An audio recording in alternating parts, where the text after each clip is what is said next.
Hello dear students. तो आज और आगे इस सीरीज को बढ़ाया जाए, डिराइव द मार्क्स। वही जोश के साथ एग्जाम की प्रिपरेशन में हम लगातार लगे रहे। आज एक और डेरिवेशन करते हैं कूलम्स लॉ का, लेकिन किसकी मदद से? गॉस थ्योरम की मदद से। Derivation of Coulomb's inverse square law with the help of Gauss theorem. Gauss theorem हम पिछले लेक्चर्स में पढ़ चुके हैं, आप चाहें तो देख ले एक बार वापस से कि गॉस थ्योरम क्या होती है, उसका डेरिवेशन कैसे होता है। अब हम उस गॉस थ्योरम का ही यूज करने वाले हैं कूलम्स लॉ डिराइव करने के लिए। Alright, electric field and force chapter जो है हम पढ़ रहे हैं, इलेक्ट्रोस्टैटिक्स का पार्ट है। इसमें हम पढ़ना चाहते हैं क्या बेटे? Coulomb's law with help of Gauss theorem. Gauss theorem का इस्तेमाल करके कूलम्स लॉ डिराइव करें। तो पहले मैं आपको थोड़ा सा याद दिला दूं गॉस थ्योरम। याद करिए गॉस थ्योरम क्या थी।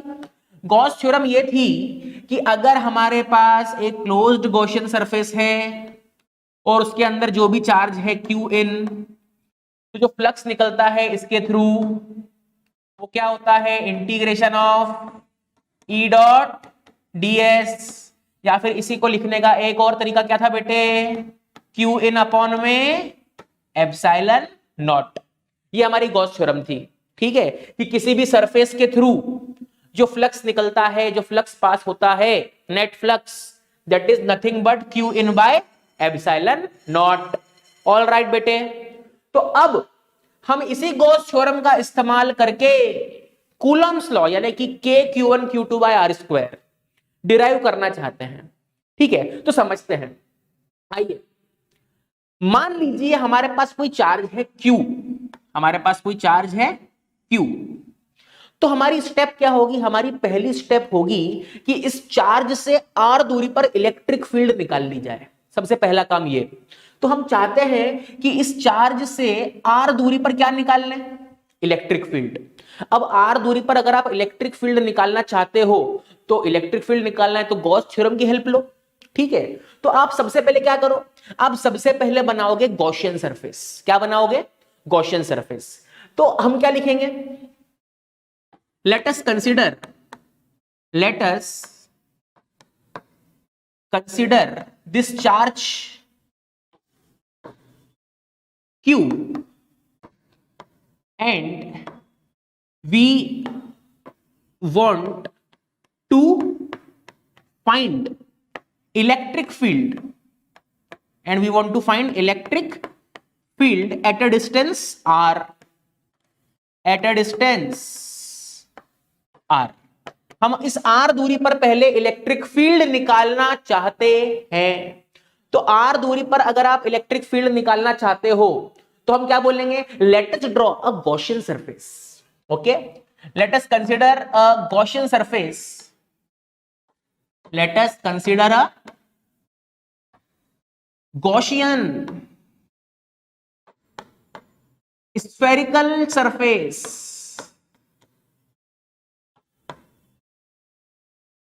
of radius r। ये लिखना है आप, है ना, कि हम क्या करें? r रेडियस की एक गॉसियन सरफेस बना ले। उस गॉसियन सरफेस को मैं येलो कलर से बनाता हूं ताकि आपको वो अलग से दिखे। आइए, गॉसियन सरफेस जो है हमारी ये रही, मान लीजिए this is our Gaussian surface, spherical Gaussian surface. Alright, और सेंटर में कौन है? हमारा चार्ज Q, और इसी चार्ज Q से हमको r दूरी पर क्या निकालनी है? Electric field. This is what? This is our Gaussian surface. Alright बेटे, इतना ठीक है। आइए, अब मान लेते हैं कि इस पॉइंट पर, ये जो पॉइंट है, इस पॉइंट का ये जो छोटा सा एरिया दिख रहा है आपको, छोटा सा एरिया, मान लेते हैं कि जो छोटा सा एरिया है वो ds है। क्या है? ds vector.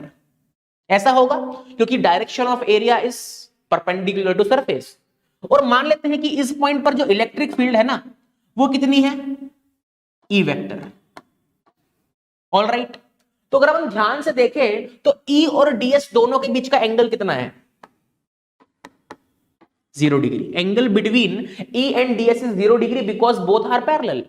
तो इस पूरे गॉसियन सरफेस के हर एक पॉइंट पर ई और डीएस क्या रहेंगे, पैरेलल रहेंगे। सही बात है। तो इस गॉसियन सरफेस के हर पॉइंट पर आपको एंगल क्या मिलेगा, इलेक्ट्रिक फील्ड और एरिया के बीच में 0। तो अगर हम बोले net flux through this Gaussian surface, net flux through Gaussian surface क्या होगा, वो होगा phi net is equal to integration of E dot ds for complete closed surface. पूरी की पूरी क्लोज्ड सरफेस के लिए हम क्या करना चाह रहे हैं, इंटीग्रेशन फॉर कंप्लीट सरफेस। तो अगर आप ध्यान से देखो तो इसको मैं लिख सकता हूं E DS cos 0 for complete surface. कितना हो जाएगा बेटे ये, ई डीएस कॉस 0, क्योंकि पूरी की पूरी सरफेस पर जितने भी पॉइंट्स हैं हर पॉइंट पर आपको इलेक्ट्रिक फील्ड और एरिया वेक्टर के बीच का एंगल 0 मिलेगा। दैट्स व्हाई मैंने यहां पे cos 0 लिखा है। और cos 0 हमें को भी पता है, आपको भी पता है कितना होता है बेटे 1। तो हम यहां पे cos 0 की जगह 1 लिख देते हैं, तो हमको जो नेट फ्लक्स है वो कितना मिल जाएगा, integration of E DS for complete surface. अब मैं आपसे एक छोटी सी चीज पूछता हूं, क्या आर दूरी पर जो इलेक्ट्रिक फील्ड का मैग्नीट्यूड होगा वो हर जगह सेम रहेगा?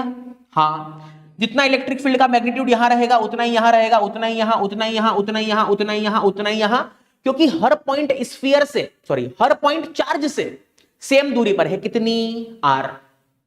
तो magnitude of electric field at any point on this Gaussian surface will be same, but direction will be different. इधर डायरेक्शन इधर होगी, इधर डायरेक्शन ऊपर होगी, इधर डायरेक्शन इधर होगी, इधर डायरेक्शन नीचे होगी। Direction will be different but magnitude will be same. इसका मतलब ई क्या है, ई जो है वो इलेक्ट्रिक फील्ड का मैग्नीट्यूड है और वो कांस्टेंट है, इसलिए हम उसको इंटीग्रेशन से बाहर कर सकते हैं। आइए उसको इंटीग्रेशन से बाहर कर ले, तो हमको जो नेट फ्लक्स मिलेगा वो क्या मिलेगा, E into integration of DS for complete surface. अब integration of DS for complete surface, कौन सी सरफेस, गॉसियन सरफेस। तो गॉसियन सरफेस में अगर मैं छोटे छोटे छोटे छोटे छोटे छोटे सारे एरिया को जोड़ते जाऊं तो क्या मुझे गॉसियन सरफेस का एरिया मिल जाएगा? हाँ। और गॉसियन सरफेस क्या है, एक स्फीयर, और स्फीयर का एरिया हमको पता है कितना होता है, 4 पाई आर स्क्वायर। कितना होता है, 4 पाई आर स्क्वायर। यानी कि since integration of DS for complete surface is equal to 4 pi are square, therefore net flux कितना हो गया बेटे, नेट फ्लक्स हो गया ई इंटू 4 पाई आर का square. Let us call it equation number 1। All right, ये जो DS है उसका मैं इंटीग्रेशन कर रहा हूं, यानी कि छोटे छोटे एरियाज को जोड़ रहा हूं, तो मुझे पूरे के पूरे स्फीयर का एरिया मिल जाएगा, that is 4 pi are square. तो मैंने इसकी जगह 4 पाई आर स्क्वायर लिख दिया और इसको नाम दे दिया इक्वेशन नंबर 1। इतना ठीक है। अब हम गॉस थ्योरम को एक और तरीके से लगाते हैं, है ना। हमने क्या बोला कि हमारे पास क्या था, हमारे पास चार्ज था और हमारे पास क्या थी, उस चार्ज के आसपास एक गॉसियन सरफेस। ठीक है, चार्ज जो है यहां पर रखा है कितनी दूरी पर, आर दूरी पर हमने गॉसियन सरफेस बनाई है। ऑल राइट बेटे, आर सरफेस पर we have created a Gaussian surface. So let us apply Gauss law. Net flux through this surface, net flux through this surface कितना होगा, क्यू इन अपॉन में epsilon naught. क्या यही तो हमारी Gauss theorem नहीं थी? हाँ यही थी। तो इस गॉसियन सरफेस के अंदर कितना चार्ज है, क्यू। तो हम लिख सकते हैं net flux is equal to charge inside the Gaussian surface कितना है, क्यू अपॉन में epsilon naught. Let us call it equation number 2।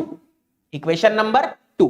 अब आप याद करो, इक्वेशन नंबर 1 क्या थी, फाइनाइट की ही थी, और इक्वेशन नंबर 2 भी किसकी है, फाइनाइट की। तो हम बोल सकते हैं देयरफॉर बाय इक्वेशन 1 एंड 2, 1 और 2 की मदद से हम क्या बोल सकते हैं, हम बोल सकते हैं E into 4 pi are square, E into 4 pi are square is equal to q in by epsilon naught, q in by epsilon not.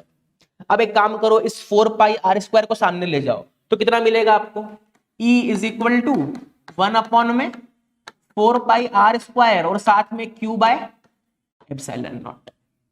तो ये हमको क्या मिली, ये हमको इलेक्ट्रिक फील्ड की वैल्यू मिली, यानी कि एक चार्ज Q R डिस्टेंस पर जो इलेक्ट्रिक फील्ड बना रहा है, उस इलेक्ट्रिक फील्ड की वैल्यू कितनी है, उसकी वैल्यू है 1 by 4 pi are square epsilon naught into Q.